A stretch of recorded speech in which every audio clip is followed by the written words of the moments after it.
Hello नमस्ते सलाम सत श्री अकाल और दोस्तों, कैसे हो आप सभी? खैरियत से हो? तो फ्रेंड्स, गर्मी का जून का महीना है और अभी आगे जुलाई आएगा, अगस्त आएगा, सितंबर आए, 3-4 महीने का ऐसा है कि अभी पौधों को हम जिंदा रख सके यही बहुत है कि कितनी बार हमें पानी देना पड़ता है।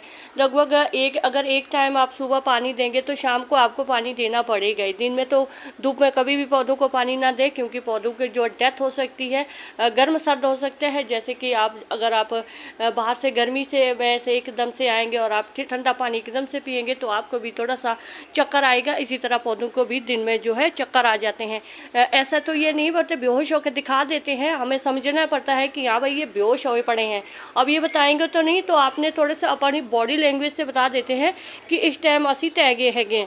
तो देखो इस तरह से क्या होता है कि बहुत सारे पौधों का अभी ऐसा भी होता है कि चलो धूप है, बहुत सारे पौधे हैं, कोई पीले पत्ते हो जाते हैं, झड़ जाते हैं, हो जाता है, नॉर्मल सी बात है। और हर पौधा ऐसा भी नहीं है लश ग्रीन रहेगा, वो हरा ही हरा रहेगा। तो कई बार हम बहुत सारा या कम पानी देने करके या बहुत ही ज़्यादा पानी देने करके या बहुत सारा फर्टिलाइज़र देने के कारण भी हमारे पौधे जो है डैमेज हो जाते हैं। तो इसीलिए हर एक चीज़ को लिमिट में रख दिया करो। मैं तो बिल्कुल अपने पौधों को लिमिट में रखती हूँ, ना इनको ज़्यादा हाई फीडर बनाती। मतलब इनको ये पौधों का क्या है, इनको तो जितना मर्जी खा देते रहे चूसते रहेंगे, मतलब खाते रहेंगे पीते रहेंगे, पेटू टाइप के हो जाएंगे, मतलब एकदम से अच्छी ग्रोथ पकड़ लेंगे। तो फिर और क्या होता है कि तो कुछ दिनों बाद फिर इनको हाई फीडर की ज़रूरत पड़ जाती है। फिर अगर थोड़ी सी कमी होगी तो फिर ये वो कमज़ोर हो जाते हैं। इंसान है, अगर बहुत सारा खाते रहेंगे तो एकदम से तगड़े मोटे ताज़े हो जाएंगे, थोड़ा कम कर देंगे तो थोड़ा सा स्लिम हो जाते हैं। इसी तरह पौधों का भी हो जाता है। तो आज मैं आपको बताना चाहती हूँ कि अपने पौधों को मेंटेन रखने के लिए, या आपके जो अगर गमले में जब आप बार बार पानी देते हैं तो जो कई बार क्या होती है पत्थर वर्गी बन जाती है मिट्टी। मैंने बहुत सारे अपने पड़ोस में भी देखे हैं, कुछ के टेरेस पर मैंने जाके देखा है कि उनके जो मिट्टी होती है वो इतनी, मतलब खुरपी तक उनके पौधों में नहीं जाती है कि इतने उसमें जो इतनी सख्त होती है मिट्टी। तो मेरी तो बिल्कुल भुरभुरी है, क्योंकि मैं दरअसल मिट्टी बनाती हुई किचन वेस्ट से हूँ, गार्डन वेस्ट से हूँ। तो जो मेरी मिट्टी है बिल्कुल भुरभुरी होती है। और कभी मैं तो वैसे है देखो हाथों के साथ भी देखो गुड़ाई हो जाती है, खुरपी वगैरह टूल्स वगैरह की ज़रूरत भी नहीं पड़ती है। तो ये तो अभी हमने तो चलो थोड़ा बहुत सीख लिया है, थोड़ा KG से LKG नर्सरी प्री नर्सरी में जाने वाले हैं, कोई बात नहीं, एक्सपीरियंस कर रहे हैं गार्डनिंग में। अभी कौन कौन सी चीज़ें गार्डनिंग में सीखने लायक है। देखो गार्डनिंग का काम तो ऐसा है भाई, जितना मर्जी सीखते रहो। हाँ, कभी आप ऐसा नहीं बोलेंगे नहीं आज मैं जो एक महान यूट्यूबर महान गार्डनर बन गई हूँ, ऐसा कुछ नहीं होता है फ्रेंड्स। देखो प्रकृति है, बहुत इम्तिहान लेती है। आप कब सोचेंगे कि अरे आज मेरी ये वाली कटिंग जो है कामयाब हो गई है, तो फिर आप दूसरी बार कोशिश करते हैं तो वो कामयाब नहीं भी होती है। तो हर बार प्रकृति आपका इम्तिहान लेती है। आपको हर बार पास होना तो लाजमी नहीं होता, कभी फेल भी होना है, कभी पास भी होना है। तो इस तरह से एक्सपेरिमेंट भी करते रहा करो किसी पौधे की। हाँ, खुद से भी देख लिया करो कि कौन से पौधे की कटिंग होती है, कौन से नहीं होती है। अभी हर एक चीज़ को तो हम सर्च नहीं करके बैठेंगे किस चीज़ की कटिंग लगाए। थोड़ा बहुत एक्सपीरियंस खुद करो। जब आप खुद एक्सपीरियंस करते हैं ना तो उसका जो मज़ा है ना वो अलग ही है। हाँ, देखे तो आर्टिकल पढ़ के वैसे भी सही गल है, वैसे महान यूट्यूबर भी बोलते हैं कि आर्टिकल पढ़ के वीडियो बनानी और दूसरों की वीडियो को देख करके बताना बड़ा अच्छा लगता है। ठीक है, अच्छी बात भी, एक दूसरे के साथ इस तरह की बात हमें शेयर भी करनी चाहिए। पर गार्डनिंग का क्या होता है, गार्डनिंग का काम होता है सीखने का, इसमें एक्सपेरिमेंट करना होता है। जैसे अभी देखो मैंने कुछ दिन पहले इसमें कोलियस की लगाई थी, ग्रीन कोलियस की, वो बिल्कुल डेड हो गई है। और ये वाली उसी दिन लगाई थी, वो कामयाब है। और ये वाली सिंगोनियम की है, ये भी कटिंग लगाई है। अरे छोटे छोटे से पौधे ये वेजल के हैं, ये मैंने छोटे छोटे से लगाए थे, अभी ये अच्छी तरह से कामयाब है। ये ईफोर्बिया ग्रंथि की मैंने कटिंग लगाई है, इसका मैंने एक्सपीरियंस किया है कि हाँ भाई ये चीज़ हो जाती है। तो वो कोलियस वाली क्यों ख़राब हुई है, क्या उसको ज़्यादा वाटर हो गया? तो नहीं होती, हर एक कटिंग कामयाब नहीं होती है। 100 में तो 20% नाकामयाबी तो मिलती है, चाहे आप जितना मर्जी बोलो। नहीं, हमारी तो देखो जी सभी कटिंग जो कामयाब हो जाती है तो उसमें से सारी भी नहीं होती है। तो जैसे ये देखो, उस दिन मैंने कॉलेज की कटिंग लगाई थी, कॉलेज की 2 कटिंग की कामयाब हुई है, 3 लगाई थी, 1 कामयाब नहीं हुई। क्यों नहीं हुई? तो कई बार कोई कामयाब नहीं भी होती है। अभी छोटे छोटे से पौधे हैं, इनको मैंने रिपोर्ट किया हुआ, मतलब ऐसे रखा हुआ है, वेजल के हैं। ये देखो कितनी अच्छे अब ये हो गए हैं, बिल्कुल नच ग्रीन हो गए हैं। और छोटे छोटे से पौधे मैंने संभाले हुए हैं, और ये गेंदे के फूल है, छोटे छोटे से संभाल के रखे हुए हैं। इस तरह क्या होता है कि हमें पौधों की कमी महसूस नहीं होती है। गार्डन में छोटे छोटे से काम अक्सर करते रहा करो। जैसे ये देखो, ये है अम्ब्रेला पाम के हैं, अभी बैठे रहते हैं, मतलब ऐसे ही झाड़ जैसे होते हैं, छोटे छोटे से। इनको काट के रख दिया करो, ऐसे पानी में डिप करके रखो। अरे ये अगर दिन के धूप नहीं आती है ना, बहुत सारे, जैसे मेरे धूप नहीं आती है, तो मैं तो ऐसे पौधों को लगाती हूँ। इनका लगाने का पता है कौन सा ढंग है? ये ऐसे ऐसे लगते ही हैं। अभी इनके रूट छोटे छोटे से हैं ना, इनको मिट्टी में ऐसे करके लगाते हैं, ऐसे करके, और मिट्टी में दबा देते हैं, और ये यहाँ से शूट से इसके ऊपर आते हैं। अभी तो नहीं मैं इसको लगाऊंगी। ये देखो कितने सारे मैंने पानी में भिगो के रखे हुए हैं। देखो कितनी अच्छी अच्छी इसमें जड़ें जो है, पौधे छोटे छोटे से पौधे बन गए हैं। थोड़ा सा कैमरा, मेरा फ़ोन थोड़ा सा बेचारा सस्ता फ़ोन है, तो ये थोड़ा सा अच्छी तरह से दिखाता भी नहीं है। तो ये रहा है, ये मेरा एक्सपेरिमेंट है। और बहुत सारे पौधों के एक्सपेरिमेंट करते हैं। जैसे ही बोरबिया ग्रंथी का मैंने को पहले कटिंग लगाई थी, ये मैंने वैसे भी लास्ट ईयर जो है पड़ोसियों से मांगी थी, तो अच्छी खासी होगी थी। तो इसकी मैंने ये देखो कटिंग लगाई है, 2 कटिंगें ये लगाई है, एक ये मैंने दूसरे बार लगाई थी, जो उधर मैंने दिखाई थी वो उसके बाद लगाई थी। तो इस तरह से छोटी छोटी सी कटिंगें जो है लगाती रहती हूँ, एक्सपेरिमेंट करती रहती हूँ, ताकि मुझे खुद से भी पता हो जाए कि हाँ चीज़ें किस तरह लगती है। थोड़ा सा मैंने कल थोड़ा सा शैतानी दिमाग लगाया मैंने, और ये जो है ये टोकरियाँ वगैरह थी यहाँ दीवार पर थी, तो मैंने इनको ऐसे लगा लिया यहाँ पर से, और ये मुझे बड़ी अच्छी लगी है। और इनको मैंने तार लगाई है, पर क्योंकि यहाँ पर कोई हैंगिंग के लिए कुछ है नहीं, ऐसे बिजली के तार लगा ली है, उनमें ये कर दिए हैं। और ऊपर से क्या करा फ्रेंड्स, इनको मैंने पहले खाली टोकरी रखी है मैंने, तो उसके ऊपर से एक कपड़ा लगा के ऊपर से किसी गमले में लगाया हुआ था मैंने, वो ही रखा हुआ गमला इसके ऊपर से। ये देखो इस तरह निकाल के ना, बिल्कुल दूसरे से उसमें से निकाले हुए मैंने। इन वाले में भी वैसे ही रखे। इनको कौन उतारते इतनी बार, मैंने इनमें से ऐसे उड़ेली और उनमें डाल दी। हाँ, इस तरह से कौन इनको निकालते हैं, बड़ी कंधे दुखने लग जाते हैं इन सब कामों को करते। और ये थोड़े से, ये तो चलो छड्डो पर है, ये तो काम देखो गार्डनर अपने आप कर लेते हैं, किस तरह आप अपने गार्डनिंग में करते हैं काम। तो हाँ, आज मैं थोड़ा सा अपना एक और सीक्रेट आपके साथ शेयर कर देती हूँ। थोड़ा सा ऐसा होता है कि चलो, मैं सोचती हूँ फ्रेंड्स, जब मेरी फ्री की गार्डनिंग होती है वह सच्ची में फ्री की गार्डनिंग होती है फ्रेंड्स, इसके लिए मैं कोई खर्चा नहीं करती हूँ। हाँ, प्लांटर वगैरह तो देखो अभी फ्री के नहीं आते हो, तो मैंने पहले भी बोला था।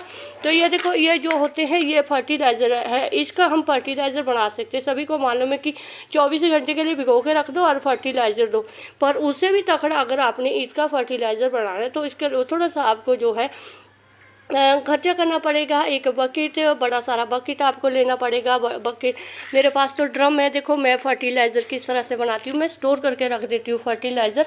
और ये देखो मेरा यहाँ पर ये ड्रम है, और ये साल में 2 बार भर जाता है। और ये जो फ्री की गार्डनिंग का फॉर्मूला ना फ्रेंड्स, ये यहीं से आया है कि जब तक आपके पास इस तरह का ड्रम वगैरह नहीं होगा ना, तो आप या कोई भी हो, थर्माकोल की पेटी ले लो, कुछ भी ले लो, बकेट ले लो। पर हाँ, अगर आपका बिग ड्रीम है बिग टेरेस गार्डन का, तो ये चीज़ें आपको करनी पड़ेगी। अभी देखो, अभी मैंने बहुत सारे जो छोटे छोटे से ग्रो बैग है, ये मैंने खाली कर दी है। यहाँ पर मैं क्रेटे रखूँगी, और थोड़ा सा गार्डनिंग को कम भी कर रही हूँ, क्योंकि एक तो देखो फ्रेंड्स होता भी नहीं है, और अकेले गार्डनिंग और इतने सारे 1st से 3rd फ्लोर तक पानी देना पौधों को, एक पौधों को खाद पानी देना बड़ा मुश्किल होता है। तो ये देखो इस तरह से ये ड्रम मेरा देखो फिल हो रहा है। और ये जो बायोमास होता है, किचन वेस्ट, गार्डन वेस्ट, ये सब कुछ ये बहुत इंपॉर्टेंट है। जब तक आप इसको संभालेंगे नहीं, तब तक आप फ्री की गार्डनिंग के बारे में सोच नहीं सकते हैं। तो जो ये चीज़ें हैं, ये जब डिकम्पोस्ट हो जाती है, अब ये भर जाएगा। अभी फुल भरा भी नहीं है, ये अभी भरेगा, और वो जो नीचे होगा वो डिकम्पोस्ट होता रहेगा। इसमें मैं मिट्टी बहुत कम डालती हूँ, मिट्टी नहीं डालती हूँ इसमें, सिर्फ मैं किचन वेस्ट, गार्डन वेस्ट डाल देती हूँ। और उसका जो एंजाइम, मतलब एंजाइम नहीं, जो एक तो मैं भूल जाती हूँ ना बोलते हुए, क्योंकि वो गर्मी, एक तो मुझे गर्मी लग रही है। जो इसका लिक्विड फर्टिलाइज़र होता है जिसको ह्यूमस बोलते हैं, तो ये देखो इस तरह से ये क्या होता है, एक एक बूंद इसमें से देखो टपक रही है ना, टपक रही है। और ये मैंने इस तरह से यहाँ निकाला होता है।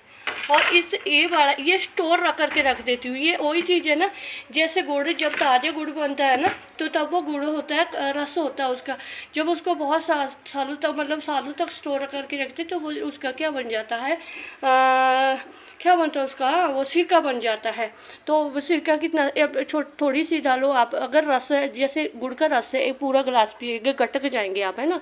गुड़ की छोटी सी डली आप नहीं खा पाएंगे इकट्ठी, और रस आप इकट्ठा एक गिलास पी सकते हैं। तो सिरके का आप 1 चम्मच भी जो है नहीं निगल सकते। उसके लिए आपको क्या करना पड़ेगा, अगर सिरका तो वैसे तो पीते नहीं है, अचार वगैरह के लिए आप 1 चम्मच डालते तो कितना फ़ायदा देता है। तो उसी तरह जो ये है ह्यूमस है, ये जो बायोमास का है लिक्विड फर्टिलाइज़र है, इसको आप जो है स्टोर करके रख सकते हैं। और इसको ये इतना फ़ायदेमंद होता है कि आपको बार बार ऐसे बकेट वगैरह, ड्रम वगैरह में या किसी चीज़ में रखने की ज़रूरत नहीं होती है कि आप अपने पौधों को फर्टिलाइज़र देते रहो। अगर ये वाला फर्टिलाइज़र आप बनाते हैं इस तरह से, ड्रम नहीं है बाल्टी में रख सकते हैं, जैसे ये वाली छोटी बाल्टी है, इसके ऊपर आप बड़ी बाल्टी रख सकते हैं, उसमें होल कर सकते हैं। जो उसका लिक्विड होगा वो नीचे जो बर्तन होगा उसमें चले जाएगा। तो फिर वो इस तरह से, देखो कितना काले रंग का है, ये ऐसा लगता है जैसे कॉफ़ी है, ये कॉफ़ी का नाम ले लिया, जैसे कॉफ़ी की तरह है। अब ये इस्तेमाल पता है क्या है, अगर जब हम मतलब इतनी सी बाल्टी का लगा देंगे तो कितना जग भर के आपको देना पड़ेगा। अगर ये बड़ा फर्टिलाइज़र आप रखते हैं, इसको संभाल के रखते हैं, तो आपको ये कितना, अगर किसी एक पौधे को, जैसे छोटा सा पौधा है तो उसमें आप कैसे डाल सकते हैं। मेरे पास अभी कोई चीज़ है नहीं फ्रेंड्स यहाँ पर, नहीं तो मैं आपको समझा देती। इसके लिए आप बिल्कुल 1 स्पून भर के, मैं 1 मिनट आपको दिखा भी देती हूँ। कई बार आप समझो आती नहीं है, फिर गालियाँ देते रहते हैं कि क्या बताया था क्या नहीं बताया था। तो चलो मैं आपको प्रैक्टिकली करके दिखा देती हूँ। आपको ये बड़ा लिक्विड फर्टिलाइज़र किस तरह से देना है। आपकी जो मिट्टी होती है गमले की, वो भी जो है नरम हो जाएगी, वो तो कैडी नहीं रहेगी, और पौधे को भी इसका लिक्विड फर्टिलाइज़र मिलेगा। और इसको आपने बिल्कुल कैसे देना है, ऐसे बिल्कुल, अगर छोटा जितना भी साइज़ का आपका पौधा है उस हिसाब से, जैसे किसी छोटे पौधे को देखो 1 स्पून भर के दिया है। जबकि अगर आप किसी लिक्विड फर्टिलाइज़र, जैसे मैंने तरबूज वगैरह के छिलके अगर मैं इसको 24 घंटे के डाल दी तो आपको 1 जग भर के देना पड़ता है, जबकि इसका क्या होगा, इसका 1 स्पून भर के देना है पानी में। तो जैसे भी जैसे मान लो पौधा है, जैसे मिर्च का पौधा है, अभी सिर्फ आपको मैं सिर्फ बता रही हूँ, अभी मैंने तो इसमें वाटरिंग की हुई है। तो आप इस लिक्विड फर्टिलाइज़र का इस्तेमाल लगभग जो है, अगर आप हफ्ते में 1 बार कर भी देंगे, कोई टेंशन नहीं, कोई नुकसान नहीं है, फ़ायदा ही होगा। पर हाँ, सिर्फ बनाने का क्या रेफरेंस कि आपको 1 बकेट लेनी है, बड़ी सारी बकेट लेनी है, या ड्रम नहीं है बकेट ले लो, छोटी सी बकेट है, उसमें होल कर दो नीचे से, और उसको किसी चीज़ के ऊपर, किसी डब्बे के ऊपर से ऊपर रख दो। मैंने तो देखो ड्रम रखा हुआ है, इसके जो 1 बूंद टपकती है, तो ये देखो, ये मतलब इतनी कीमती है, ये 1 बूंद बहुत ज़्यादा कीमती है पौधों के लिए। तो अभी जो ये वाला बाल्टी में मैंने रखा हुआ है, ये भर जाता है, शाम तक भर जाता है, क्योंकि इसमें मैं अब किचन वेस्ट डालती रहती हूँ। साल के 6 महीने में जो है किचन वेस्ट को जो है उनसे मैं इस तरह ग्रो बैग फिल कर देती हूँ, और साल के 6 महीने में ऐसे ड्रम फिल करके रख देती हूँ। फिर मुझे क्या होता है, इसमें जो मिट्टी होती है वो कंपोस्ट खाद की तरह, एक वर्मी कंपोस्ट की तरह मिट्टी बन जाती है। जो हम ओपन में गार्डन जैसे ग्रो बैग में हम डालते हैं किचन वेस्ट, तो वो उपजाऊ मिट्टी बन जाती है। ये वही हिसाब किताब होता है, जैसे कि जैसे लकड़ी जलाते हैं, वो कोयला होता है ना, तो वो क्या होता है, वो एक नॉर्मल सा कोयला होता है। पर जो दूसरा कोयला होता है, जो भट्टी में जो मिट्टी में बड़े बड़े से होल किए होते हैं, उसमें डालते हैं लकड़ियाँ, दूसरी बहुत मजबूत लकड़ी होती है, फिर उनको मिट्टी से दबाते हैं, फिर वो धीरे अंदर ही अंदर सुलगती रहती है, तो वो बनता है एक पक्का वाला कोयला। अभी मैं कौन सी भाषा में आपको समझाऊँ, मुझे खुद समझ नहीं आता है, तो बस ये छोटा सा तरीका मैं आपको बता रही हूँ। कि किचन वेस्ट का फर्टिलाइज़र अगर आप नहीं दे पाते, मतलब साल में पूरा साल फर्टिलाइज़र दे सकते हैं, लेकिन सर्दी हो गर्मी हो थोड़ा थोड़ा सा आप लिक्विड फर्टिलाइज़र दे सकते हैं। क्योंकि लिक्विड फर्टिलाइज़र क्या होता है ना, पौधों में जल्दी जो है जड़ों में पहुंच जाता है, जहाँ सॉलिड फर्टिलाइज़र नहीं पहुंचता, तो लिक्विड फर्टिलाइज़र बेस्ट होता है। मतलब ये मेरा खुद का एक्सपीरियंस है, मैं तभी आपके साथ ये बात शेयर कर रही हूँ। ज़्यादा मुझे समझाना नहीं आता फ्रेंड्स, हाँ बस इतना सा है, इतनी कोशिश ज़रूर करती हूँ कि अगर आपको भी गार्डनिंग करनी है तो उसमें आपको अपने आप को खुद को वो झोंकना पड़ेगा, तभी आपको गार्डनिंग आएगी। हाँ अगर आती है तो बहुत अच्छी बात है, नहीं आती है तो फ्रेंड्स सीख लो फ्रेंड्स। तो शुक्रिया फ्रेंड्स, जिंदे वास्ते रहो, वाहिगुरू जी थानू ढेर कामयाबी दे। अगर मेरा ये वीडियो आपको थोड़ा सा भी अच्छा लगे तो एक लाइक ज़रूर कर दीजिएगा। चैनल पर नहीं हुआ तो चैनल को सब्सक्राइब फ्रेंड्स ज़रूर कर दीजिएगा, क्योंकि देखो बहुत मेहनत लगती है वीडियो बनाने में, समझाने में भी। एक तो मुझे तो देखो एडिटिंग वगैरह करनी भी नहीं आती, मुझे जितनी जानकारी होती है मैं आपको उसी तरीके से बता देती हूँ। अगर बीच में अगर कोई शब्द इधर उधर हो जाए तो फ्रेंड्स मन्नू करी माप। तो ये देखो मैं इस तरह से मैं इसको अभी इसको स्टोर करके रख देती हूँ, और मुझे बहुत ज़्यादा फ़ायदा मिलता है गार्डनिंग में। तो मैं चाहती हूँ कि देखो कई बार ऐसा होता है ना, हमारे खुद के दिमाग चलते तो है पर इतने नहीं चलते हैं जितने वो हमारे दूसरों के वीडियो देख के चलते हैं। तो आपने जो भी एक्सपीरियंस होते हैं ना फ्रेंड्स, उनको शेयर कर दिया करो। देखो आर्टिकल पढ़ के वीडियो वगैरह बनानी है छोड़ दिया करो, ठीक है। आजकल आर्टिकल सभी पढ़ते हैं, अपने एक्सपीरियंस जरूर शेयर कर लिया करो। आप अपनी गार्डनिंग में कैसे काम करते हैं, आपको कौन सा फ़ायदा मिला है आपकी गार्डनिंग में। थोड़ा सा अच्छा लगता है कि जब हम दिल खोल के बातें करते हैं तो बड़ा अच्छा लगता है। इस तरह की वीडियो मुझे तो बहुत ज़्यादा अच्छी लगती है। तो बस ये था मेरा आज का वीडियो। तो देखो आप फ्रेंड्स इस तरह से बना लिया करो, ऐसे लिक्विड फर्टिलाइजर स्टोर करके रखो, जितनी मर्जी आप वेजिटेबल लगा लो। अगर आपने वेजिटेबल ग्रो करनी है ना तो, या कोई भी पौधा लगाना है तो ये सब चीज़ें तो आपके पास होनी चाहिए। तो शुक्रिया फ्रेंड्स, जिंदे वास्ते रहो, वाहिगुरू जी थानू ढेर कामयाबियां दे।